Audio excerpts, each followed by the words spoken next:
네, 오늘 영상을 보신 후에는 어떻게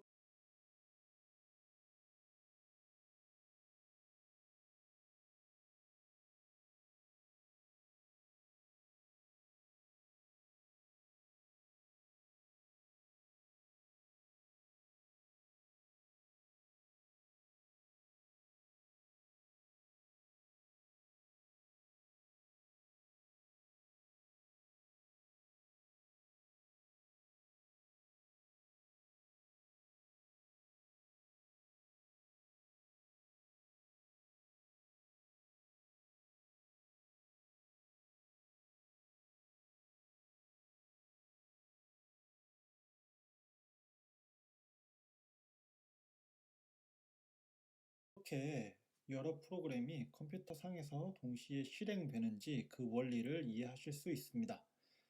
헷갈릴 만한 여러 개념들을 깔끔하게 정리했으니까요. 재밌게 봐주시면 좋겠습니다. 그럼 오늘도 렛츠 코드. 먼저 프로그램이라는 개념부터 정리하죠. 프로그램은 컴퓨터가 실행할 수 있는 명령어들의 집합입니다. 그러면 프로세스는 뭐냐? 프로세스는 컴퓨터에서 실제로 실행 중인 프로그램을 의미해요.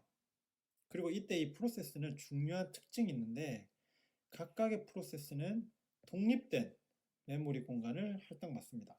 그래서 이 메모리 공간에 각각의 프로세스의 명령어들과 데이터들을 가지게 됩니다. CPU는 뭐냐? CPU는 명령어를 실행하는 연산 장치예요. 그리고 우리가 흔히 메모리라고 부르는 게 정식 명칭은 메인 메모리인데 프로세스가 CPU에서 실행되기 위해 대기하는 곳입니다. 물론 이 메인 메모리에 프로세스의 명령어들과 또 실행 중인 데이터들이 있기도 하죠. I/O, 인풋 아웃풋을 의미하는 이 I/O는 뭐냐? 파일을 읽고 쓰거나 네트워크의 어딘가와 데이터를 주고받는 것을 I/O라고 합니다. 혹은 마우스, 키보드, 모니터, 프린터 같은 입출력 장치와 데이터를 주고받는 것을 의미하기도 합니다. 자, 배경이 될 만한 용어들을 정리를 했고요. 그러면 이제부터 어떻게 우리가 사용하는 컴퓨터의 시스템이 발전하기 시작했는지를 살펴보도록 하겠습니다. 가장 초창기의 시스템은 단일 프로세스 시스템이었어요. 이게 무슨 말이냐면 한 번에 하나의 프로그램만 실행됩니다. 그래서 또 다른 프로그램을 실행하려면 먼저 실행하고 있던 프로그램을 끝내고 종료시키고 그 다음 프로그램을 실행해야 돼요. 그런데 이 단일 프로세스 시스템은 단점이 있습니다. 뭐냐면 CPU 사용률이 좋지 않다는 건데요. 예를 들어 설명해 볼게요. 자, 어떤 프로그램이 있습니다. 그것을 P1이라고 할게요. 그 P1은 CPU를 쓰기도 하고 I/O 작업을 하기도 합니다. 자, 그럼 이제 이 P1을 실행시켜 보겠습니다. CPU가 있고 이제 이런 시간의 흐름으로 CPU에서 실행을 한다고 했을 때에 P1이 CPU에서 어느 정도 작업을 하다가 그 다음에 I/O 작업을 만났어요. 그러면은 I/O 작업을 하는 동안에는 CPU는 그냥 놀고 있습니다. 아무것도 안 하고 있어요. 그러다가 또 어느 순간 I/O 작업을 끝내고 P1이 다시 CPU에서 실행이 됩니다. 잠깐 또 실행을 하다가 CPU 쪽에 실행은 종료되고 다시 또 I/O 작업을 하기 시작해요. 그러면 P1이 I/O 작업을 하는 동안 CPU는 놀고 있게 되는 거죠. 이게 단일 프로세스 시스템의 단점입니다. 실행 중에 있는 프로세스가 I/O 작업을 하는 동안에는 CPU가 아무것도 안 하고 가만히 놀면서 쉬는 거죠. 이런 문제를 해결하기 위해서 여러 개의 프로그램을 메모리에 올려놓고 동시에 실행시키는 아이디어가 나옵니다. 그러면 실행 중인 프로세스는 언제 다른 프로세스로 바뀌게 되냐면 현재 CPU에서 실행 중에 있던 이 프로세스에 I/O 작업을 해야 되는 상황이 오면 그때는 다른 프로세스가 CPU에서 실행이 됩니다. 자, 그럼 예제를 한번 들어보겠습니다. 지금 프로그램이 두 개가 있다고 해볼게요. P1과 P2가 있습니다. 그리고 여기는 하나의 CPU가 있어요. 이렇게 시간의 흐름에 따라서 CPU 상에서 실행이 될 겁니다. 자, 어떤 식으로 실행이 되냐면 먼저 P1의 프로그램이 실행이 됩니다. P1의 프로그램이 실행이 되다가 어느 순간 P1이 I/O 작업을 해야 되는 순간이 와요. 그러면은 CPU에서의 실행은 종료가 됩니다. 그러면 P1은 이제 I/O 작업을 하러 갔고 그러면 CPU에서는 이어서 P2가 실행을 하게 됩니다. P2도 실행을 하다가 P2도 어느 순간 I/O 작업을 하러 가야 되면 CPU에서의 실행은 종료가 되죠. 만약에 먼저 시작했던 P1의 I/O 작업이 아직 끝나지 않았다면 CPU는 한동안 아무 일도 하지 않고 가만히 기다리게 됩니다. 그러다가 P1의 I/O 작업이 끝이 나고 다시 CPU 작업을 하게 되면 P1의 CPU에서의 실행이 다시 시작이 되고요. 그러다가 마찬가지로 어느 순간 또 P1의 CPU 작업은 끝이 나면 다시 I/O 작업을 하러 가거나 하겠죠. 그러면 이어서 다시 또 P2의 I/O 작업이 끝이 났다면 다시 P2의 CPU 작업이 시작을 하게 됩니다. 이런 방식으로 동작을 하는 거예요. 그래서 이런 종류의 시스템을 멀티 프로그래밍이라고 합니다. 여러 개의 프로그램이 동시에 실행된다는 의미에서 멀티 프로그래밍이라고 하는 거겠죠. 이 멀티 프로그래밍은 CPU 사용률을 극대화시키는 데 목적이 있습니다. 근데 한 가지 단점이 있어요. 뭐냐면 CPU 사용 시간이 길어지면 다른 프로세스는 계속 대기를 해야 된다는 점입니다. 바로 앞에서 제가 P1 프로그램과 P2 프로그램이 동시에 실행됐을 때를 예를 들었었는데 P1 프로그램이 엄청나게 CPU에서 많은 시간을 잡아먹게 된다면 그렇다면 P2는 P1의 CPU 사용 작업이 끝날 때까지 계속 기다렸다가 그 이후에 실행을 할 수 있게 되는 거죠. 이런 단점이 있습니다. 이걸 해결하기 위해서 프로세스는 한 번 CPU를 사용할 때 아주 짧은 시간, 퀀텀이라고 불리는 아주 짧은 시간만 CPU에서 실행되도록 하자. 이런 아이디어가 나옵니다. 예제를 한번 볼게요. 자, P1과 P2라는 프로그램이 있습니다. 여기에 CPU가 하나가 있고 역시나 이렇게 시간의 흐름이 있겠죠. 이제 이 퀀텀 아주 짧은 CPU 타임만큼을 다 쪼개요. 다 쪼개고 쪼갭니다. 그래서 P1 실행 좀 됐다가 P2 실행 좀 됐다가 다시 또 P1 실행 좀 됐다가 다시 또 P2 실행 좀 됐다가 P1 또 실행됐다가 P2 실행됐다가 이런 식으로 계속 번갈아 가면서 실행을 쭈쭈쭈쭈 하는 거예요. 이 짧다고 할 때 이 짧은 시간이 얼마나 짧냐면 밀리세컨드 단위까지 이 타임 슬롯이 아주 짧게 구분이 됩니다. 그리고 이 타임 슬롯의 시간 안에서만 각 프로세스들이 최대한 CPU를 사용할 수 있게 되는 거죠. 이해가 되시나요? 이런 종류의 시스템을 멀티태스킹이라고 합니다. 이 멀티태스킹은 앞전에 봤었던 멀티 프로그래밍과 유사해요. 동시에 여러 프로그램을 실행시킨다는 면에서는 유사한데 거기에 더해서 어떤 면이 추가됐냐면 CPU 타임을 아주 짧게 쪼개서 그 CPU 타임 안에서 프로세스들이 서로 번갈아 가면서 실행될 수 있도록 했다는 그 차이가 있는 거죠. 그래서 이 멀티태스킹은 프로세스의 응답 시간을 최소화시키는 데 목적이 있어요. 응답 시간을 최소화시켰다는 말은 일반 사용자가 느끼기에는 마치 정말로 여러 프로그램이 동시에 실행되는 것처럼 느껴지게 만들어요. 왜냐하면 아주 짧은 타임 시간 안에서 여러 프로세스들이 교대로 지금 제가 그리고 있죠. 이렇게 교대로 실행이 되면서 즉각적인 응답을 보여주는 그래서 동시에 여러 프로그램이 실행되는 그런 느낌을 주게 되는 거죠. 어떻게 설명이 잘 됐는지 모르겠습니다. 다시 한번 강조하지만 멀티태스킹의 핵심은 타임 시간을 아주 짧게 쪼개서 거기서 프로세스들이 교대로 번갈아가며 실행을 하게 됨으로써 마치 어떤 프로그램을 실행시키거나 어떤 동작을 했을 때에 즉각 반응을 받을 수 있도록 하는 그렇게 함으로써 동시에 여러 프로그램이 실행되는 것과 같은 느낌을 주는 이게 멀티태스킹입니다. 자, 하지만 여전히 좀 아쉬운 부분이 있어요. 어떤 부분이 아쉽냐면 먼저는 여러 프로세스가 동시에 실행되는 것은 인제 시스템 차원에서 지원을 하는데 하나의 프로세스가 동시에 여러 작업을 수행하고 싶은데 그거는 못한다는 아쉬움이 있습니다. 물론 여러 프로세스를 만들어서 실행시킬 수 있겠지만 프로세스를 여러 개 만들어서 동작시키기에는 여러 가지 단점이 있습니다. 어떤 단점이 있냐면 일단 프로세스의 컨텍스트 스위칭은 무거워요. 여기서 컨텍스트 스위칭이 무슨 말이냐면 아까 이미 앞에서 사실 다 보셨습니다. CPU에서 실행되기 위해서 어느 한 프로세스에서 다른 프로세스로 교체되는 것. 그것을 컨텍스트 스위칭이라고 하는데요.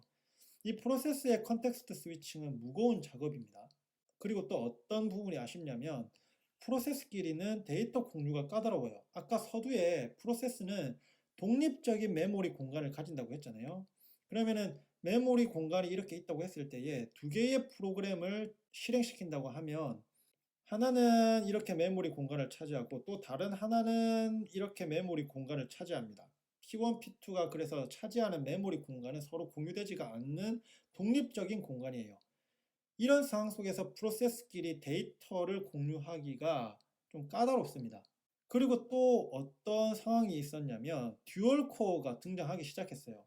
CPU 제조사에서 하나의 CPU 성능을 계속 발전시키는 것이 발열 등의 이슈로 인해서 녹록치 않아지니까 그러면 이제 하나의 성능을 계산하기보다는 한 CPU 안에 두 개의 코어를 둬서 전체적인 성능을 향상시키는 방향으로 전환을 합니다. 그래서 2000년대 초중반에 듀얼 코어 제품들이 나오기 시작했어요. 그런 듀얼 코어가 나오기 시작하니까 이제 이 듀얼 코어를 잘 쓰고 싶은 거죠. 그래서 이런 것들을 어떻게 해결할 수 있을까? 그 해결책이 바로 스레드입니다. 이 스레드. 자, 또 스레드는 어떤 특징이 있냐? 프로세스는 한 개 이상의 스레드를 가질 수 있습니다. 이거는 당연하겠죠. 왜냐하면 지금 이 스레드가 나온 이유가 그 등장 배경이 한 프로세스 안에서 여러 개의 작업들을 동시에 실행하기 위함이었기 때문에 이 여러 개의 작업들을 동시에 실행하려면 이 여러 개 하나하나를 맡아줄 뭔가가 필요하고 그 하나하나가 바로 이 스레드입니다. 그러다 보니까 프로세스는 한 개 이상의 스레드를 가질 수 있게 된 거죠. 그리고 또 스레드의 특징이 뭐가 있냐면 이 스레드는 CPU에서 실행되는 단위입니다. 옛날에는 프로세스가 CPU에서 실행되는 단위였다면 이제 프로세스 대신에 스레드가 CPU에서 실행되는 단위가 됐어요. 그래서 스레드 관련 문서를 읽어보시면 Unit of Execution이라는 단어들을 자주 보시게 될 겁니다. 그리고 이렇게 스레드가 CPU에서 실행되는 단위가 됐기 때문에 이제 프로세스는 기본적으로 하나의 스레드를 가지게 됩니다. 자, 또 스레드는 어떤 특징이 있냐? 같은 프로세스의 스레드들끼리는 컨텍스트 스위칭이 가볍습니다. 이 컨텍스트 스위칭 앞에서 설명드렸던 것처럼 CPU에서 하나의 프로세스에서 다른 프로세스로 교체되는 것이라고 말씀을 드렸잖아요. 근데 이제 스레드가 나오면서 같은 프로세스에 소속된 스레드들끼리의 컨텍스트 스위칭은 훨씬 가벼워져요. 자, 이 스레드 또 다른 특징은 뭐냐면 스레드들은 자신들이 속한 프로세스의 메모리 영역을 공유합니다. 그러니까 같은 프로세스에 속한 스레드들은 그 프로세스의 메모리 영역을 공유한다는 의미예요. 이것을 통해서 두 가지 효과가 생기는데 첫 번째는 아까 바로 앞에서 말씀드렸던 같은 프로세스에 속한 스레드들끼리는 컨텍스트 스위칭이 가볍다라는 점이 하나 있고요.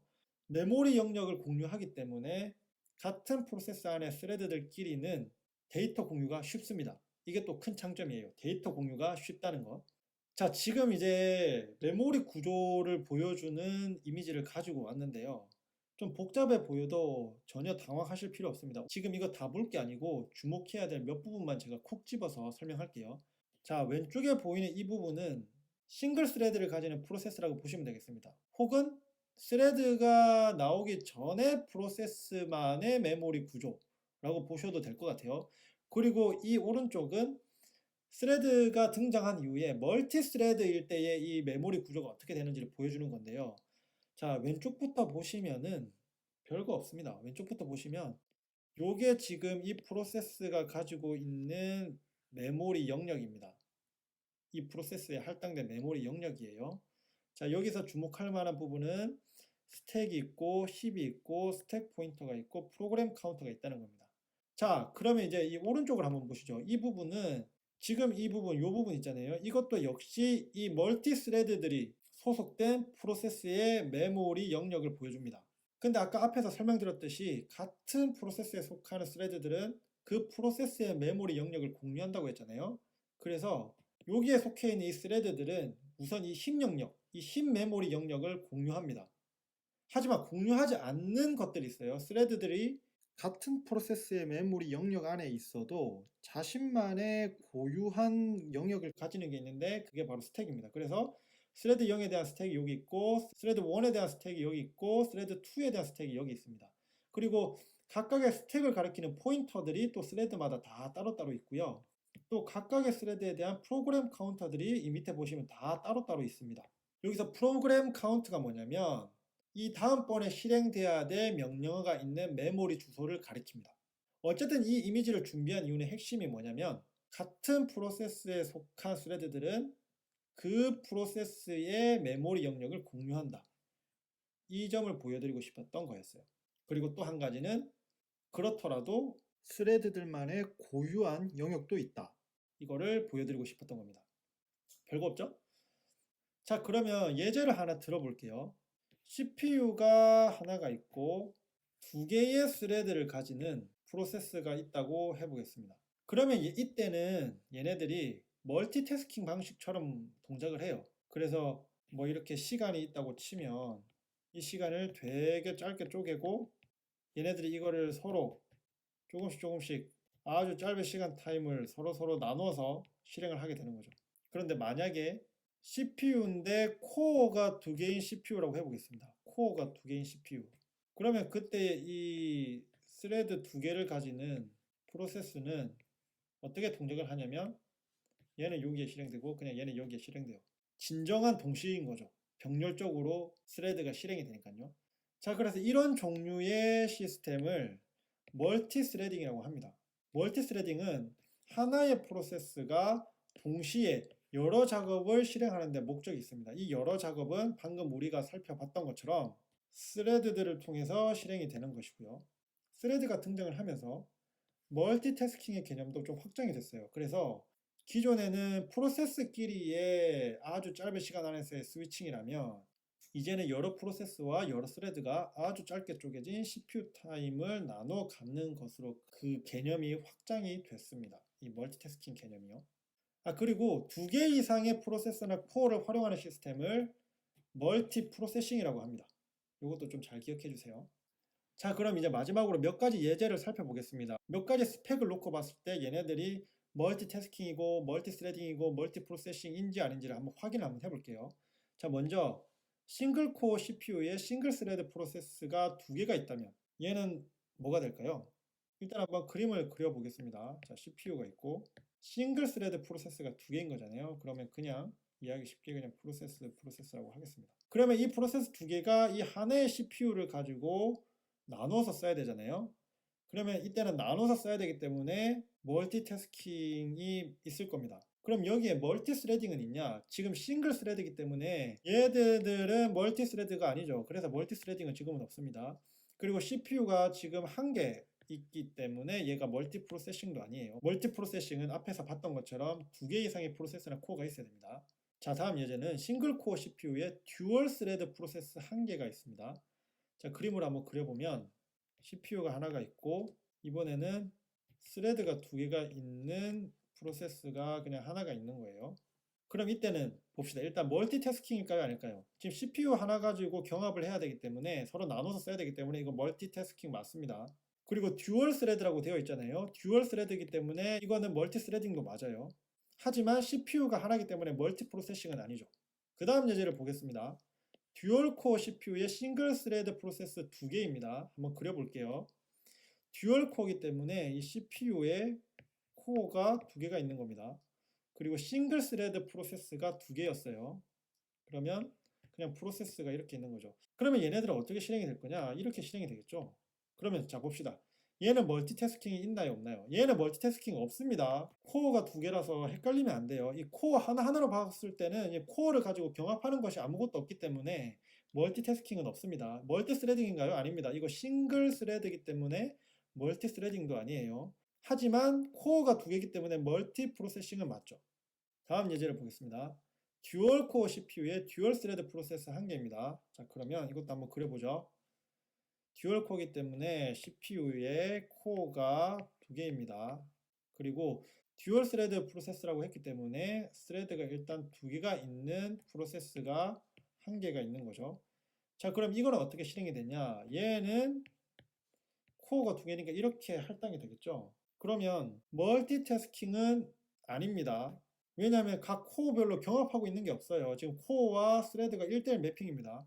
멀티 스레딩은 맞아요. 왜냐하면 듀얼 스레드이기 때문이죠. 하나의 프로세스에 두 개의 스레드가 있기 때문에 이거는 멀티 스레딩 맞습니다. 그리고 코어가 두 개이기 때문에 멀티 프로세싱도 맞아요. 자, 그리고 듀얼 코어 CPU에 듀얼 스레드 프로세스 두 개입니다. 이제 마지막 예제인데요. 이건 조금 복잡하니까 또 그려보죠. 여기에 코어가 두 개가 있고 이게 CPU입니다. 자, 그리고 듀얼 스레드 프로세스가 두 개예요. 그러면은 안 헷갈리게 잘 그려야 되는데 스레드 프로세스가 있고 이게 똑같은 게 하나가 더 있는 거죠. 스레드 프로세스가 있습니다. 자, 위에 걸 P1이라고 밑에 걸 P2라고 할게요. 이 P1 프로세스, P2 프로세스입니다.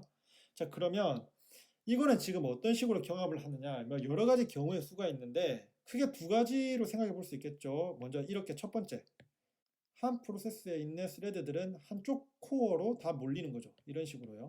자, 이런 상황에서 한번 봅시다. 이거 멀티태스킹 맞나요? 네, 맞습니다. 지금 코어마다 경합하는 게 있기 때문에 멀티태스킹 맞아요. 자, 그리고 멀티 스레딩 맞나요? 네, 맞습니다. 듀얼 스레드이기 때문에 멀티 스레딩도 맞아요. 그 다음에 코어 개수가 몇 개인가요? 두 개죠. 그래서 멀티 프로세싱도 맞습니다. 그러면 한번 다르게도 또 한번 봐보죠. 이번에는 교차하듯이 할당이 된 겁니다. 이런 식으로요. 자, 이 경우에 한번 봅시다.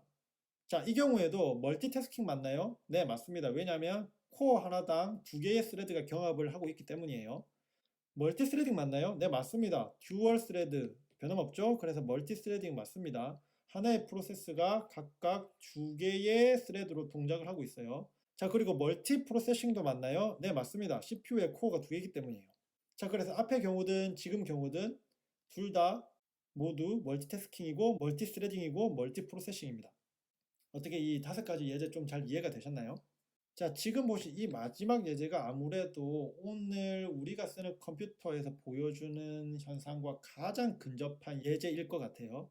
코어도 요즘은 최소한 듀얼 코어고 한 컴퓨터에서 여러 가지의 프로세스가 실행되고 그 프로세스는 또 내부적으로 여러 개의 스레드들을 가지고 있기 때문이죠. 어떻게 좀 이해가 되셨나요? 자, 오늘은 그래서 어떻게 동시에 프로그램이 실행될 수 있는지를 살펴봤고 이 과정을 통해서 프로세스와 스레드에 대한 이해를 할 수 있게 됐습니다.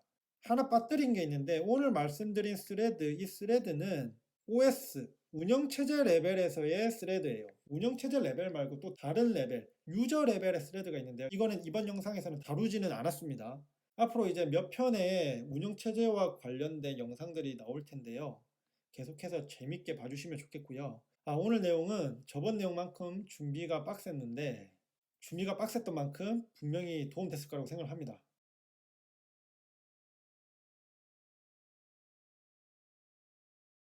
네, 반갑습니다. 오늘 이 영상을 끝까지 보신 후엔 시간 복잡도의 개념을 알게 되고 여러 예제를 통해서 시간 복잡도를 표현하는 방법을 이해하게 됩니다. 자, 그럼 오늘도 고고싱! 자, 시간 복잡도, 영어로는 타임 컴플렉시티라고 하는데요. 요걸 한번 살펴볼게요.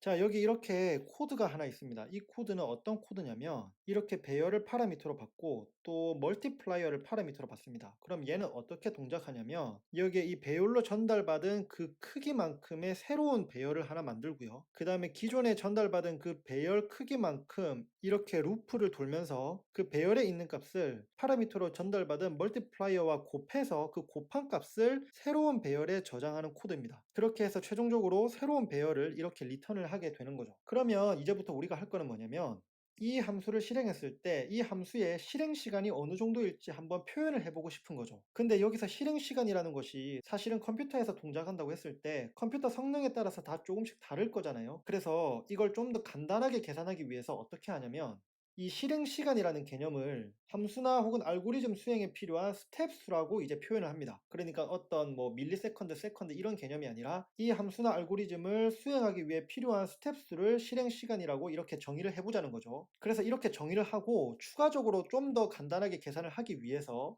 이 각각의 라인들 있잖아요. 이 각 라인을 수행하기 위해 필요한 스텝 수는 상수, 그러니까 고정된 값이라고 가정을 해보자는 거죠. 그러면 이런 가정들을 가지고 수식을 세워보도록 할게요.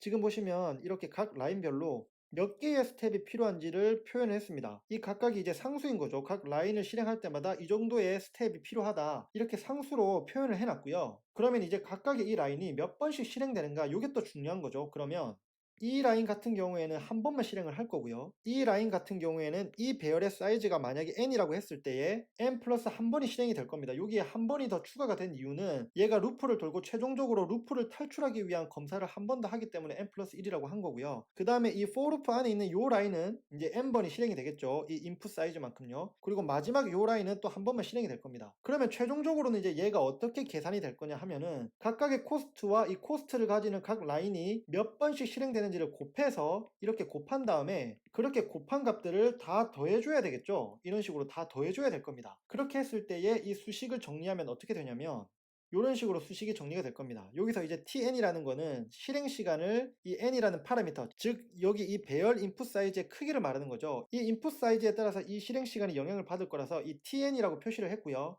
그래서 아까 그 수식을 이런 식으로 깔끔하게 정리를 하면 최종적으로는 이런 형태가 나오게 됩니다. 여기서 이제 이 A에 해당하는 부분이 C2 플러스 C3가 될 거고, 그 다음에 B에 해당하는 부분이 C1 플러스 C2 플러스 1, 이 부분이 될 겁니다. 그래서 식을 간단하게 해주기 위해서 이렇게 치환을 해준 거예요. 이렇게 해서 최종적으로 이 실행 시간은 an 플러스 b가 된 거고, 여기서 이 n은 인풋 사이즈인 건데, 지금 이 상황에서 이 이상으로 더 정확한 계산을 하기는 조금 어렵습니다. 그리고 또 여기서 주목해 볼 만한 부분은 뭐냐면 이 인풋 사이즈 n이 작을 때는 실행 시간이 크게 의미가 없죠. 이 배열의 크기가 작다면 실행 시간은 뭐 금방 끝날 테니까요. 그래서 사실 우리가 정말 궁금해 할 만한 부분은 n이 점점 증가해서 무한대로 향해 갈 때, 그러니까 이 인풋 사이즈가 계속 증가할 때 이때의 실행 시간이 어떻게 될지가 궁금한 겁니다. 그러면 이 인풋 사이즈 n이 점점 무한대로 갈 때 우리는 어떻게 처리를 해줄 수 있느냐? n이 커질수록 일단 덜 중요한 것은 제거를 할 수 있습니다. 무슨 말이냐면 이 최고차항만 일단 의미가 있어요. 오른쪽에 보시면 여기서 최고차항은 이 부분이죠. 그러면은 이 b 부분, 요 부분은 의미가 없다는 겁니다. 요 최고차항만 의미가 있고요. 여기서 최고차항이라는 것은 이 실행시간 함수가 인풋 사이즈 n에 대한 함수이기 때문에 이 n에 대한 최고차항이 의미가 있다라는 그런 뜻이고요. 그래서 지금 이 항이 최고차항이기 때문에 이 부분 빼고는 다 의미가 없게 되는 겁니다. 그리고 또 최고차항에서도 개수는 의미가 없다. 여기서 개수라는 것은 이 A 부분이죠. 이 A 부분은 의미가 없다. 그렇게 했을 때에 최종적으로 이 실행 시간을 어떻게 표현할 수 있냐면 요렇게 표현할 수 있습니다. 얘를 일단 읽는 방법은 세타 오브 n 혹은 빅 세타 오브 n이라고 읽을 수 있고, 저는 이제 편하게 읽으려고 그냥 세타 n이라고 읽는데요. 어쨌든 여기서 이 앞에 보이는 이 기호 있잖아요. 이 기호는 조금 이따가 설명을 드릴게요. 그래서 다시 한번 정리하면 이렇게 n이 무한대로 갈 때, 인풋 사이즈가 계속 커질 때 이 함수의 실행 시간은 어떻게 표현할 수 있냐? 요렇게 표현할 수 있다는 겁니다. 자, 그러면 n이 인풋 사이즈가 무한대로 갈 때에 이 인풋 사이즈가 커질수록 덜 중요한 것은 제거하는 이런 접근법, 그래서 최고차항만 남겨두고 또 최고차항의 개수는 의미가 없기 때문에 그 개수는 제거하는 이런 방식, 이런 분석 방식을 뭐라고 하냐면 점근적 분석이라고 합니다. 영어로는 asymptotic analysis라고 하는데요. 아까 앞에서 보셨던 것처럼 n으로 표현되는 임의의 함수가 그 n이 무한대로 갈 때 이 임의의 함수는 어떤 함수 형태에 근접해지는지 분석하는 것을 점근적 분석이라고 하고요. 오른쪽에서 이렇게 세타 n으로 표기하는 이런 표기법을 뭐라고 하냐면 점근적 표기법이라고 합니다. 요거는 뒤에 다시 한번 설명을 할 거예요. 자, 그럼 정리를 하겠습니다. 시간 복잡도라는 것은 함수의 실행 시간을 표현하는 것을 의미를 해요. 근데 이때 어떻게 표현을 하냐면 주로 점근적 분석을 통해서 실행 시간을 단순하게 표현을 하고요. 이때에 어떤 표기법으로 표현을 하냐면 점근적 표기법을 통해서 표현을 합니다. 그래서 시간 복잡도라는 것은 함수의 실행 시간을 점근적 분석을 통해서 점근적 표기법으로 표현하는 것을 시간 복잡도라고 한다. 그렇게 이해를 하시면 될 것 같습니다. 자, 그래서 다시 처음 코드로 돌아와서 우리가 방금 살펴봤던 요 개념으로 이 함수의 시간 복잡도를 표현을 하면 바로 세타 n이 된다. 이렇게 이해를 하시면 되겠습니다. 그러면 이제 점근적 표기법을 한번 살펴볼게요. 자, 여기 새로운 코드가 있습니다. 이거는 아까랑은 다른 코드인데요. 얘는 어떤 기능을 하는 함수냐면 여기 인테저 배열로 인풋을 받습니다. 그리고 거기에 타겟을 파라미터로 또 전달받아요. 얘는 어떤 거냐면 이 배열에 이 찾으려는 타겟이 있는지 없는지를 확인해서 있으면 true, 없으면 false를 리턴하는 그런 함수입니다. 그래서 코드를 보시면 여기서 루프를 통해서 이 배열에 있는 인풋 데이터들을 다 하나하나씩 확인을 해요. 그래서 찾으려는 타겟과 같으면 이렇게 true를 바로 리턴한 뒤에 함수를 종료시키는 거고요. 끝까지 다 갔는데도 찾는 타겟이 없었다면 최종적으로 false를 리턴을 하게 되는 겁니다. 이해가 되시죠? 자, 그러면 이제 이 함수의 시간 복잡도를 구해보도록 하겠습니다. 근데 문제는 여기서 시간 복잡도를 구해보려고 하니까 이 함수의 파라미터 데이터에 따라서 실행 시간이 조금씩 다를 것 같아요. 왜냐하면 예를 들어서 이런 인풋이 있다고 해보겠습니다. 여기 배열이 이렇게 있는데 이 배열에서 만약에 찾으려는 숫자가 이 앞쪽에 있으면은 이 함수의 실행 시간은 빨리 끝날 거고, 반면에 찾으려는 숫자가 이 뒤쪽에 있으면은 이 함수의 실행 시간은 오래 걸릴 거잖아요. 그래서 이 함수의 파라미터 데이터에 따라서 실행 시간이 조금씩 다를 수가 있다는 거죠. 그러면 이런 경우에는 케이스에 따라서 분류를 해서 확인해 보는 게 좋은데요. 이런 식으로 케이스를 한번 분류해봤습니다. 베스트 케이스는 뭐냐면 찾으려는 숫자가 그 배열의 0번째에 존재를 하는 거죠. 그러니까 요 위치에 존재를 하는 겁니다. 이때는 완전 베스트죠. 이때는 딱 한번 확인하고 끝나게 되는 거니까요. 근데 반면에 최악의 케이스, 월스트 케이스는 뭐냐면 찾으려고 하는 숫자가 맨 마지막에 있거나 아니면 아예 이 배열에는 존재하지 않는 경우에 이때는 최악의 경우죠. 이때는 이 배열의 사이즈가 n이라고 했을 때에 n번을 확인을 해줘야 되기 때문에 이 케이스는 최악의 케이스, 그러니까 월스트 케이스가 되는 거죠. 그러면 이 두 경우를 가지고 이 함수의 실행 시간을 어떻게 문장으로 표현해 볼 수 있을까요? 이렇게 표현해 볼 수 있을 것 같습니다. 먼저 이 하한선을 기준으로 설명을 해보면 이 함수의 실행 시간은 아무리 빨라도 상수 시간 이상입니다. 그러니까 이 말은 무슨 말이냐면 가장 빨리 찾을 때는 뭐 한 번만에 찾든 두 번만에 찾든 앞쪽에 있으니까 빨리 찾을 거잖아요. 그러면은 이거는 인풋 사이즈와는 상관없이 대단히 빨리 찾게 되는 이 케이스가 있는 거라서, 그러면 이 함수의 실행 시간은 하한선을 가지고 표현을 했을 때 아무리 빨라도 상수 시간 이상이다, 이렇게 표현을 할 수 있을 거고요. 반면에 상한선, 그러니까 어퍼 바운드를 기준으로 설명을 하게 되면 이 함수의 실행 시간은 아무리 오래 걸려도 이 인풋 사이즈 n에 비례하는 정도를 넘어서지 않는다, 그 이하다, 이렇게 설명을 할 수 있을 겁니다. 그러니까 이 함수의 실행 시간을 표현하는 방법은 하한선을 기준으로 설명할 수도 있고 상한선을 기준으로 설명할 수 있는 겁니다. 즉 아무리 빨라도 이 정도는 걸린다, 이렇게 표현할 수도 있고 반대로 아무리 오래 걸려도 이 정도를 넘어서진 않는다, 이렇게 표현을 할 수 있는 거죠. 그러면 방금 이렇게 문장으로 하한선을 기준으로 이 함수의 실행 시간을 표현하는 것과 또 상한선을 기준으로 함수의 실행 시간을 표현하는 것을 문장이 아니라 점근적 표기법으로 표현하면 어떻게 되냐면 이렇게 표현할 수 있습니다. 얘는 저는 편의상 빅 오메가 1이라고 읽을 거고요. 그리고 얘는 편의상 빅오 n이라고 읽겠습니다. 그러면 여기서 이 빅 오메가가 의미하는 것은 로어 바운드, 하한선을 의미하는 거고요. 그리고 여기서 빅 오가 의미하는 것은 어퍼 바운드, 상한선을 의미하는 겁니다. 그리고 이 안에 숫자 1로 표현되는 것은 얘는 상수 시간이 걸린다, 그러니까 인풋 사이즈에 상관없이 얘는 상수 시간으로 아주 빨리 처리가 된다, 이런 의미고요. 여기서 n이 의미하는 것은 얘는 인풋 사이즈 n에 비례하는 함수 형태를 띈다, 그렇게 이해를 하시면 되겠습니다. 그래서 이 함수의 실행 시간을 표현할 때는 이렇게도 표현해 줄 수도 있고 혹은 이렇게 표현해 줄 수도 있어요. 둘 다 맞는 표현인데 보통 우리가 worst case를 더 의미 있게 보기 때문에 이렇게는 잘 표현을 하지 않고요. 이 비고 노테이션을 써서 많이 표현을 한다, 그렇게 이해를 하시면 될 것 같습니다. 자, 그러면 이번에는 같은 코드를 케이스별로 시간 복잡도를 구해 보겠습니다. 자, 여기 베스트 케이스가 있고 월스트 케이스가 있어요. 그리고 우리가 바로 앞에서 빅 오메가 노테이션과 빅 오 노테이션을 배웠습니다. 그리고 여기 빅 세타, 저는 편의상 그냥 세타라고 할게요. 이 세타 노테이션은 이제 곧 설명을 드릴게요. 자, 그럼 베스트 케이스는 뭐냐? 아까 앞에서도 설명드렸던 것처럼 바로 첫 번째에 찾으려는 데이터가 있는 경우겠죠. 그러면 이 경우에는 로어 바운드로 표현을 하든 어퍼 바운드로 표현을 하든 둘 다 상수 시간에 끝나게 됩니다. 왜냐하면 이 첫 번째 위치에 바로 찾았으니까 얘가 로어 바운드든 어퍼 바운드든 무조건 상수 시간에 끝나는 거죠. 그러면은 이 두 개는 이렇게 표기할 수 있습니다. 자, 이런 식으로 이렇게 표기를 할 수 있어요. 그러면 이 말은 무슨 말이냐면 이 함수의 베스트 케이스인 경우에는 로어 바운드도 상수 시간, 어퍼 바운드도 상수 시간이라는 거거든요. 그러면은 상한선과 하한선, 즉 어퍼 바운드와 로우 바운드가 모두 같다라는 말이기 때문에 이 경우에 이제 세타 노테이션으로 표기할 수 있습니다. 이런 식으로 말이죠. 그래서 이 세타 노테이션은 로어 바운드와 어퍼 바운드가 모두 같을 때, 즉 상한선과 하한선이 같을 때, 그때 이렇게 세타 노테이션으로 표현할 수 있는 거죠. 월스트 케이스도 마찬가지입니다. 월스트 케이스일 경우에는 맨 마지막에 찾으려는 숫자가 있거나 혹은 찾으려는 숫자가 이 배열 안에 아예 없는 경우가 월스트 케이스라고 했었잖아요. 그러면 이 월스트 케이스를 이 로어 바운드와 어퍼 바운드로 표현을 하게 되면 얘도 뭐 빼도 박도 못하게 로어 바운드도 이 인풋 사이즈 n만큼 확인해야 되는 거고, 마찬가지로 이 어퍼 바운드, 상한선도 어쨌든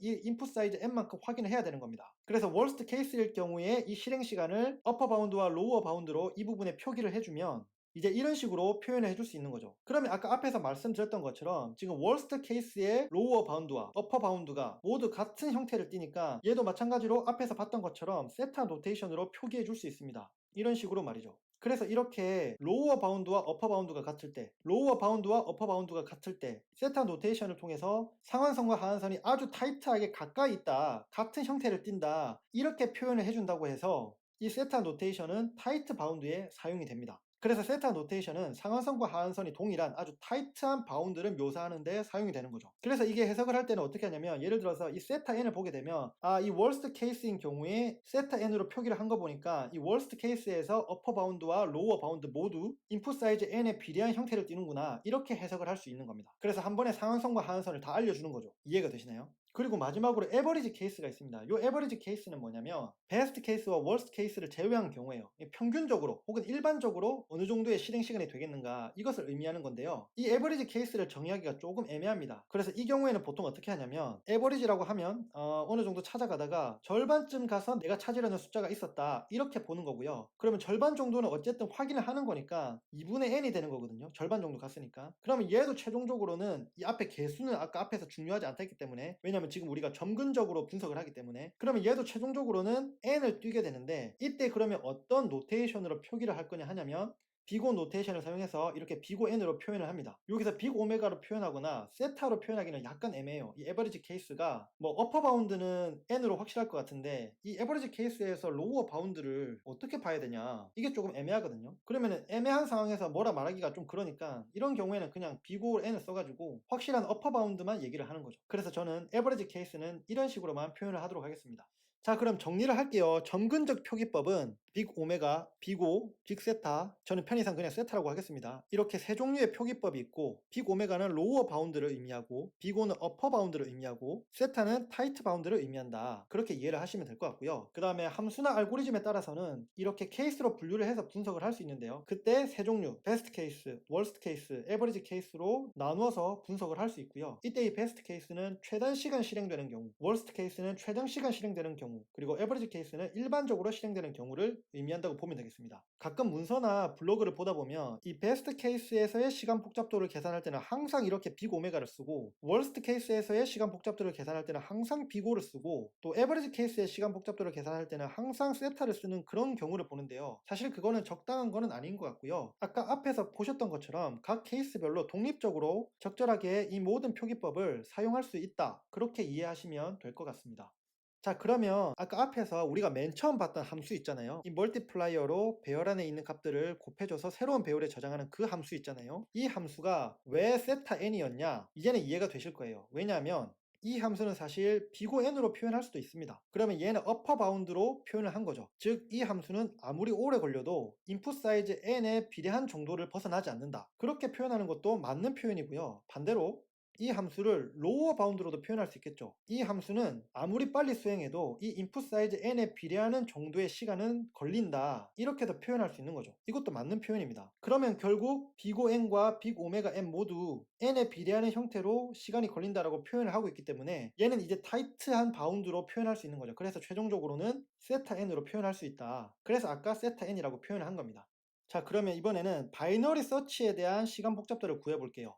바이너리 서치는 뭐냐면은 이미 정렬이 된 데이터들을 저장하는 배열을 인풋으로 받습니다. 그러면 그 배열에서 내가 관심 있는 타겟을 찾거나 그렇게 찾아서 그 타겟의 위치를 반원하는 그 검색을 바이너리 서치라고 해요. 그래서 이 바이너리 서치를 하는 find position이라는 함수가 있습니다. 그러면 이 바이너리 서치, 이 find position의 시간 복잡도는 어떻게 될까요? 얘는 그럼 케이스별로 나누어서 시간 복잡도를 구해보겠습니다. 먼저 worst case인데요. 여기서 worst case는 마지막에 찾는 게 있거나 혹은 이제 찾는 게 아예 없거나 일 텐데, 여기서는 찾는 게 아예 없는 경우로 상정해서 한번 계산을 해볼게요. 자, 그러면 예를 들어서 이렇게 배열이 있습니다. 이 안에 보시면 0부터 140까지 순차적으로 정렬이 이미 되어 있어요. 그리고 이제 찾으려는 값은 105입니다. 그러면 바이너리 서치는 어떻게 동작을 하냐면 아까 앞에서 봤던 함수처럼 처음부터 이렇게 차근차근 확인하지 않죠. 이러면 성능이 떨어지고요. 왜냐하면 이미 정렬이 되어 있는 배열이기 때문이죠. 앞에서부터 순차적으로 찾는 것이 아니라 이 경우에는 이렇게 가운데에서부터 시작을 합니다. 이 가운데에 있는 값과 내가 찾으려는 값을 비교를 해요. 그래서 지금 찾으려는 값이 105기 때문에 105가 70보다 크잖아요. 그러면은 이 아래쪽은 아예 찾을 필요가 없게 되는 겁니다. 왜냐하면 이 배열은 이미 정렬이 되어 있는 배열이었기 때문이에요. 그러면 이 70 위쪽을 다시 확인을 하면 되는 거거든요. 그러면 다음 단계는 어떻게 되냐면 이렇게 이제 이 부분만 검사를 하면 되는 겁니다. 그러면 여기서도 또다시 가운데 부분을 확인을 하면 됩니다. 근데 이 가운데 부분이 지금은 110이잖아요. 110은 105보다 크기 때문에 이번에는 이제 이 부분을 버리게 되고 이제 이 부분만 확인을 하면 되는 거죠. 그래서 이제 이 부분을 확인을 합니다. 다시 또 가운데 부분을 확인을 해요. 90이랑 105랑 비교를 했더니 이번에는 105가 더 크죠? 그러면 이번에는 이 부분은 버리고 이 부분만 확인을 하면 됩니다. 최종적으로 100과 105를 비교를 하게 되는데 105가 더 커요. 그러면 여기서는 내가 찾으려는 게 없게 되는 겁니다. 그러면 지금 이 worst case 케이스에서 몇 번의 횟수로 이 함수가 끝이 났냐, 이게 이제 궁금한 거잖아요. 이걸 알아야 이 함수의 worst case에서의 시간 복잡도를 구할 수 있는 거니까요. 그러면 지금 유심히 잘 보시면 얘가 이렇게 한 번씩 실행할 때마다 사이즈가 이렇게 있었던 게 절반씩 줄어들게 되는 거잖아요. 즉 매번 실행할 때마다 2분의 1씩 사이즈가 줄어듭니다. 그러면 몇 번 만에 이 사이즈가 1이 되는가, 이게 중요한 거거든요. 그러면 얘를 계산하기 위해서 수식으로 표현을 하면 인풋 사이즈를 n이라고 했을 때에 n을 k번 2로 나눠줬더니 최종적으로 1이 되더라. 그러면 이때 이 k를 구하는 게 핵심이거든요. 그럼 얘는 옆에 수식을 좀 쓰겠습니다. 이렇게 되고요. 이 k를 구하는 거기 때문에 얘를 이쪽으로 옮겨주고, 그러면 n은 2의 k승이 되죠. 그러면 이제 양쪽에 로그 2를 붙이게 되면 최종적으로 이렇게 되는 겁니다. 로그 2의 n은 로그 2의 2k. 그러면 2의 2는 이게 날아가서 결국 얘가 k가 되는 거거든요. 그래서 정리를 하면 최종적으로 worst case일 때 몇 번을 실행하는가를 구하고 싶었던 이 k는 로그 2n이 되는 겁니다. 그리고 얘를 이제 점근적 표기법으로 표현하면 지금 보시는 것처럼 세타 로그 n이 되는 거죠. 이게 worst case에서 이 함수 바이너리 서치의 시간 복잡도입니다. 여기서 세타가 뭘 의미하는지는 설명하지 않아도 이제 아시겠죠? 자, 그럼 이번에는 베스트 케이스를 확인해 볼게요. 한 번에 찾았을 때입니다. 한 번에 찾았을 때. 그래서 아까처럼 이런 배열이 있고 이 타겟이 이제는 찾으려는 숫자가 70이에요. 그러면 70은 딱 정중앙에 있어가지고 한 번에 찾은 겁니다. 그러면 이 경우에 시간 복잡도는 쉽죠. 얘는 세타 1이 됩니다. 그러면 이제 worst case와 best case를 다 확인해 봤으니까 이 바이너리 서치의 시간 복잡도는 어떻게 표현할 수 있냐? 시간 복잡도는 로어 바운드를 써서 빅 오메가 1 이렇게 표현할 수도 있고요. 어퍼 바운드인 빅 O를 써서 빅 O 로그 N 이렇게도 표현할 수 있는 겁니다. 그리고 케이스별로 시간 복잡도도 이렇게 써봤는데요. 요거는 이제 어렵지 않게 이해하실 수 있을 겁니다. 그래서 이 부분은 자세히는 설명하지 않고요. 여기서도 에버리지는 비고 노테이션만을 써서 표현을 했다, 그렇게 봐주시면 될 것 같고, 왜 그럼 여기서도 로그 n인지는 사실 증명을 해야 되는데 그냥 결과만 로그 n이다 이렇게 이해를 해주시면 좋을 것 같습니다. 자, 그럼 간단하게 몇 개 예제를 좀 살펴볼게요. 우리가 배웠으니까 한번 써봐야죠. 요런 함수가 있습니다. 인테저 배열을 인풋으로 받았어요. 근데 내부를 보면 요 루프에서 일단 이 인풋의 사이즈만큼 루프를 돕니다. 근데 그 루프 각각이 또 내부적으로 그 안에서 또다시 그 인풋 사이즈만큼 루프를 돌아요. 그러니까 이중 루프를 도는 거죠. 그러면 바깥 루프에서 이렇게 하나하나씩 실행할 때마다 그 한 번 한 번이 그 안에서 또 전체를 한 번씩 확인하는 거잖아요. 그러면 배열 사이즈만큼 n번 확인하는 것을 총 n번 하는 거니까 얘는 이렇게 돼서 최종적으로 n제곱이 됩니다. 그래서 최종적으로 이 함수의 시간 복잡도는 세타 n 제곱이라고 할 수 있는 거죠. 여기서 왜 세타인지는 뭐 명확하죠. 얘는 로어 바운드, 어퍼 바운드 모두 n 제곱이니까요. 다음 예를 살펴보겠습니다. 얘는 뭐냐면 얘는 두 종류의 배열을 인풋으로 받아요. 하나는 인풋 A고 하나는 인풋 B인데요. 얘는 어떻게 하냐면 두 개의 포루프가 이렇게 동등한 위치에서 동작을 합니다. 한 번은 그 인풋 A의 배열만큼을 루프를 돌면서 내부적으로 그냥 이렇게 출력을 하는 거예요. 그리고 이게 끝이 나면 그 다음번에는 이제 요 위치에서 이번에는 인테저 배열 인풋 B에 대해서 전체 그 사이즈만큼 다 루프를 돌면서 내부적으로 또 이렇게 출력을 하는 거예요. 그러면 얘의 시간 복잡도는 어떻게 되냐? 결과부터 말씀드리면 이렇습니다. 세타 n 플러스 m이에요. 이게 무슨 말이냐면 이 인풋 A의 사이즈를 n이라고 하고 인풋 B의 사이즈를 m이라고 하겠습니다. 그러면은 이 함수의 시간 복잡도는 이 사이즈와 이 사이즈 두 개 중에 더 큰 거에 영향을 받는 거거든요. 그래서 사실 이 경우는 이 두 개 중에 맥스 값이 결국은 이 함수의 시간 복잡도에 영향을 끼치는 거기 때문에 사실은 이런 식으로 표현할 수 있습니다. 인풋 사이즈 n과 인풋 사이즈 m 중에 더 큰 것에 대한 세타, 이렇게 이해를 하시면 됩니다. 그리고 이렇게 표현하는 게 결국 이렇게 표현하는 것과 동일하다. 그래서 지금처럼 인풋 사이즈가 2개 이상일 때는 어떻게 표현을 해야 되는가, 이거를 예제를 통해서 살펴본 거고요. 마지막으로 또 다른 예제를 살펴보겠습니다. 이번에는 뭐냐면 인테저 배열을 인풋 A로 받고 또 다른 인테저 배열을 인풋 B로 받습니다. 그런데 이번에는 이제 이중 루프예요. 이렇게 이중 루프로 돌고 있습니다. 바깥에서 인풋 A의 사이즈만큼 루프를 돌고 그 루프 내부에서는 인풋 B의 사이즈만큼 또 루프를 돕니다. 그러면 이런 경우에는 시간 복잡도를 어떻게 표현을 해야 되냐? 이런 식으로 표현을 하면 됩니다. 이번에는 인풋 사이즈 n 그리고 인풋 사이즈 m 이렇게 있을 때에 이 두 개가 이제 이중 루프로 서로 곱셈으로 연결이 되잖아요. 아까는 더하기였지만, 그래서 이 경우에는 이런 식으로 표현을 해줄 수 있다, 그렇게 이해를 하시면 될 것 같아요.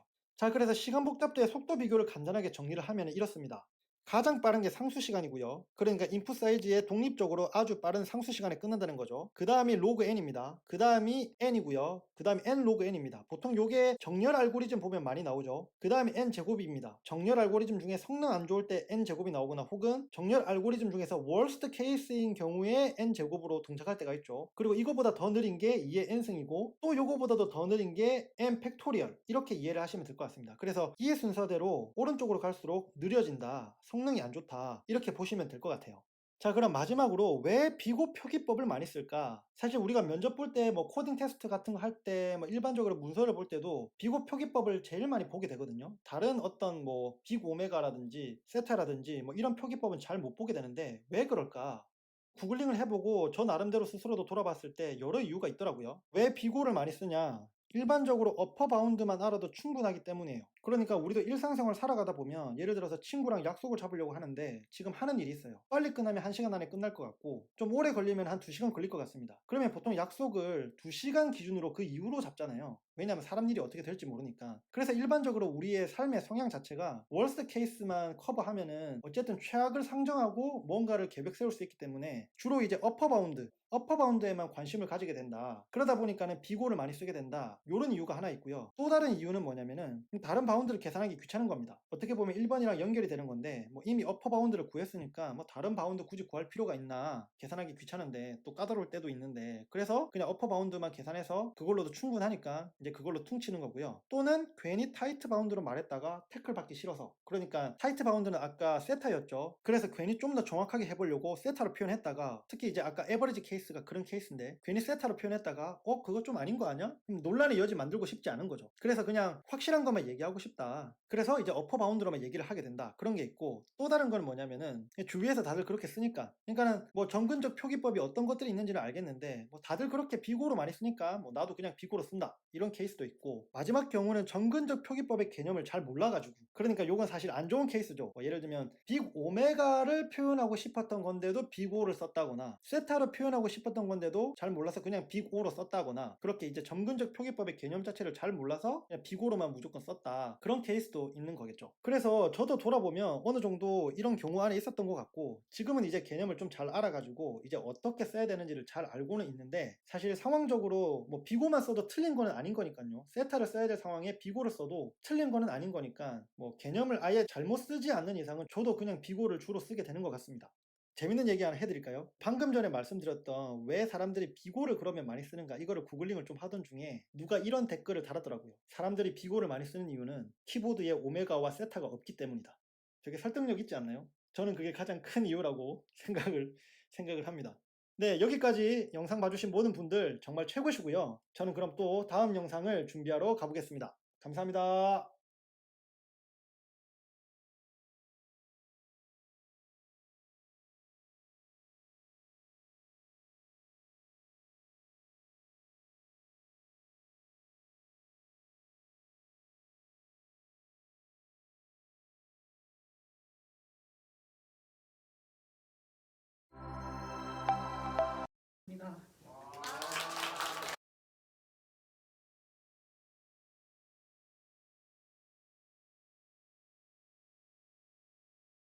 지금부터 OOS 수업을 시작하겠습니다.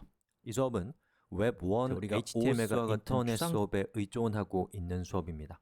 만약 여러분이 이러한 웹 기술을 잘 모르신다면 웹1 수업을 먼저 보시고 이 수업을 볼 것을 권해드립니다. 또 OOS라고 하는 기술은 여러 가지 애플리케이션 기술들, 예를 들면 PHP, Node.js, Ruby, Python, Java와 같은 기술을 이용해서 구현되는 기술이기 때문에 여러분이 애플리케이션 기술들이 익숙하지 않다면 이번 영상에서 설명드리는 OOS가 무엇인지에 대한 얘기만 들으시고 실제 공부는 미래로 유보하시는 것이 좋겠습니다. 자, 우리가 OOS를 살펴보기에 앞서서 먼저 생각해 봐야 될 것은 이 OOS라고 하는 기술과 관련해서 이 세 개의 참여자가 등장하는데 각각이 누구인지를 살펴보는 것이 먼저일 것 같습니다. 한번 살펴볼까요? 자, 우선 나의 서비스가 있습니다. 예를 들면 오픈 튜토리얼스 org라고 쳐봅시다. 예. 그리고 이 서비스를 사용하는 사용자가 있을 겁니다. 이 사용자는 우리의 서비스를 이용하고 있겠죠. 자, 그리고 또 하나는 나의 서비스가 연동하려고 하는 그들의 서비스가 있습니다. 이를테면 구글, 페이스북, 트위터 이런 것이죠. 그래서 예를 들면 사용자가 우리 서비스에 접속해서 글을 썼다, 또는 어떤 글을 봤다 라고 하면 나의 서비스가 사용자를 대신해서 구글과 같은 서비스의 칼린더에다가 날짜를 기록한다든지 또는 페이스북에다가 글을 썼다, 글을 봤다라는 것을 공유해 준다든지 이러한 것들을 하고 싶지 않나요?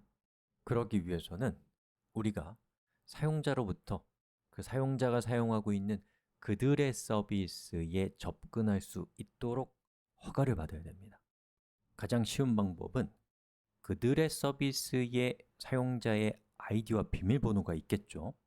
그것을 사용자로부터 전달받아서 우리가 사용자의 아이디와 비밀번호를 기억하고 있다가 실제로 그들의 서비스에 접속할 때 그 아이디와 비밀번호를 이용하는 거예요. 이것은 아주 간단하고 그들의 서비스의 모든 기능을 다 사용할 수 있기 때문에 아주 강력한 방법입니다. 하지만 이것은 상당히 위험하고 걱정되는 방법이에요.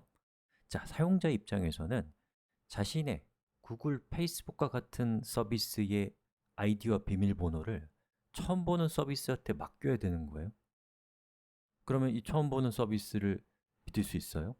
믿을 수 없죠. 믿으면 안 돼요. 그렇죠? 그럼 그걸로 나쁜 짓을 할 수 있단 말이죠. 그리고 우리가 갖고 있는 아이디 비밀번호를 많은 사용자들은 그 서비스에서만 사용하는 것이 아니라 자기가 사용하는 거의 모든 서비스에 똑같은 아이디 비밀번호를 사용하는 사용자들이 많기 때문에 그 정보가 유출되게 되면 굉장한 보안 사고가 일어나게 되는 겁니다. 뿐만 아니라 우리 입장에서도 그것은 좋은 일이 아니에요. 사용자의 생명줄과 같은 아이디 비밀번호를 우리가 맡고 있기 때문에 이것이 유실됐을 때 겪게 될 여러 가지 고초들은 상상만 해도 끔찍하지 않나요? 또 그들의 서비스 입장에서도 구글이나 페이스북과 같은 회사 입장에서도 자신들의 사용자의 아이디와 비밀번호를 신뢰할 수 없는 제3자가 가지고 있다는 것은 매우 불만족스러운 상황일 것입니다. 바로 이러한 상황에서 우리를 구원해 줄 도구, 그것이 바로 OAuth입니다. OAuth를 이용하면 훨씬 더 안전하게 우리가 만든 서비스를 그들의 서비스와 상호작용할 수 있게 됩니다. 자, 그럼 OAuth를 이용하면 어떤 변화가 생기는지를 살펴볼까요?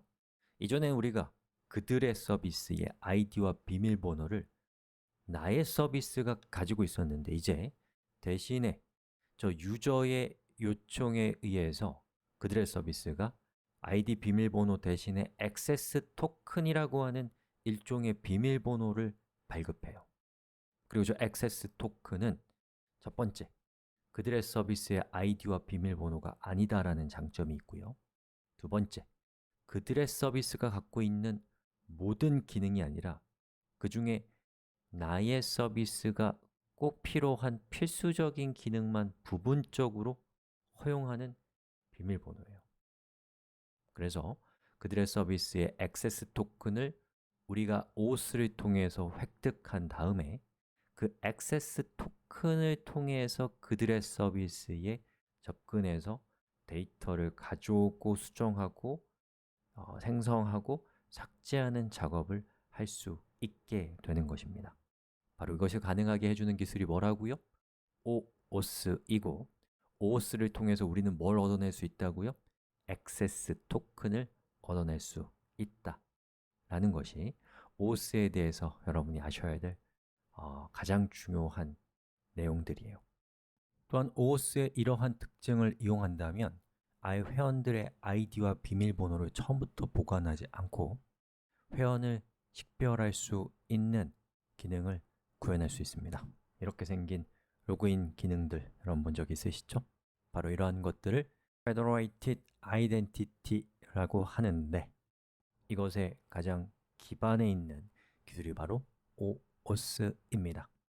지금부터 우리는 OAuth를 이용해서 액세스 토큰을 얻어내는 원리를 탐험할 것입니다. 안타깝게도 OAuth는 PHP, 자바, 파이썬, 자바스크립트와 같은 애플리케이션 기술을 통해서 구현되기 때문에 이 수업에서는 구현 방법을 소개하지는 못합니다. 하지만 OAuth라는 복잡한 시스템이 동작하는 핵심 원리를 파악할 수 있게 될 것입니다. 구체적인 구현 방법은 각각의 애플리케이션 수업을 통해서 소개해 드리겠습니다. 자, 준비됐나요? 출발합시다. 자, 우리가 OOS와 같은 추상적인 개념을 처음 맞닥뜨리면 용어가 문제죠. 자, 우리 그 용어 중에서 OOS에 등장하는 세 개의 주체가 있습니다. 그 주체들을 각각 뭐라고 부르는지를 살펴보는 걸로 용어를 시작해 봅시다. 자, 우선 우리가 만든 서비스를 우리는 마인이라고 불렀고요. 그리고 우리의 사용자를 유저, 그리고 이 유저는 there라고 하는 서비스에 회원가입이 되어 있는 상태여야겠죠. 자, 이것을 OOS에서는 뭐라고 부르냐면 일단은 there를 우리가 제어하고자 하는 자원을 갖고 있는 서버라는 뜻에서 리소스 서버라고 부릅니다. 리소스는 자원이라는 뜻이죠. 그리고 저 자원의 소유자를 유저잖아요. 그걸 이제 리소스 오너, 오너는 소유자라는 뜻이에요. 자, 그리고 우리의 서비스를 저 리소스 서버에 접속해서 정보를 가져가는 클라이언트라는 뜻에서 클라이언트라고 부릅니다. 리소스 서버와 클라이언트, 그리고 리소스 오너, 이렇게 3자 간의 관계가 OOS의 핵심이라고 할 수가 있어요. 근데 여러분이 OOS의 공식 매뉴얼을 보면 오솔라이제이션 서버라고 하는 서버가 한 대 더 있는데요. 자, 리소스 서버는 데이터를 가지고 있는 서버, 오솔라이제이션 서버는 인증과 관련된 처리를 전담하는 서버이고, 공식 매뉴얼에서는 저 두 가지를 구분해서 보여주지만 우리는 그냥 저걸 합쳐서 리소스 서버라고 해서 좀 더 간략하게 여러분에게 설명을 드리겠습니다. 자, 처음 접하는 분들은 용어가 익숙하지 않을 거예요. 이 용어가 헷갈리면 뒤에서 흔들리거든요. 그러니까 직접 한번 설명해 보십시오. 여기까지 하겠습니다. 자, 지금부터 OOS를 등록하는 절차를 우리 살펴볼 건데요. 그 첫 번째 절차는 등록입니다. 자, 우리의 상황은 현재 이래요. 자, 보시는 것처럼 리소스 서버, 오너, 클라이언트가 있습니다. 자, 그럼 우리의 클라이언트가 리소스 서버를 이용하기 위해서는 리소스 서버의 승인을 사전에 받아놔야 돼요. 예, 그걸 이제 등록이라고 하는데, 자, 등록하는 방법을 살펴봅시다. 자, 서비스마다 다 달라요. 등록하는 방법이. 하지만 공통적인 것은 클라이언트 아이디와 클라이언트 시크릿, 그리고 authorized redirect URL, 이 세 가지 요소를 공통적으로 받습니다. 그래서 클라이언트 ID라고 하는 이 값은 우리가 만들고 있는 애플리케이션을 식별하는 식별자 ID라고 할 수가 있고, 클라이언트 시크릿이라고 하는 요것은 그것에 대한 비밀번호입니다. 그래서 이 ID는 외부에 노출될 수 있어요. 괜찮아요, 노출돼도. 하지만 클라이언트 시크릿은 절대로 외부에 노출되면 안 돼요. 엄청난 보안 사고가 일어납니다. 자, 그 다음에 authorized redirect URLs라고 하는 것은, 이 authorized은 권한을 부여하다 이런 뜻이거든요.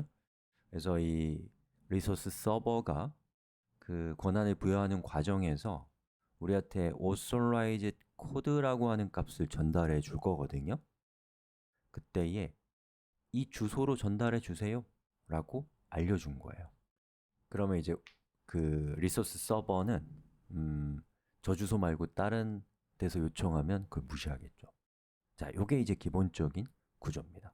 자, 그럼 지금부터 이제 그 현실에서의 OOS 시스템들은 어떻게 등록 과정을 거치는지를 좀 예제 삼아서 보여드리겠습니다. 몇 가지를 보면 이제 좀 더 감이 오잖아요. 자, developersfacebook.com은 페이스북의 개발자 페이지인데요. My apps라고 되어 있는 부분에 보면 add new app이라고 되어 있죠. 자, 클릭합니다. 그럼 이제 create a new app id라고 나오고요. 여기 display name에다가 여러분이 그 자신의 주소를 적는 거예요. 뭘로 할까요? open tutorials create app id 클릭. 그럼 보시는 것처럼 이런 화면이 뜨고요. 그 중에서 페이스북 로그인을 셋업하면은 이런 화면이 뜨는데, 우리는 웹을 할 거니까 웹을 클릭하십시오. 그리고 여러분의 사이트를 입력하는 거예요.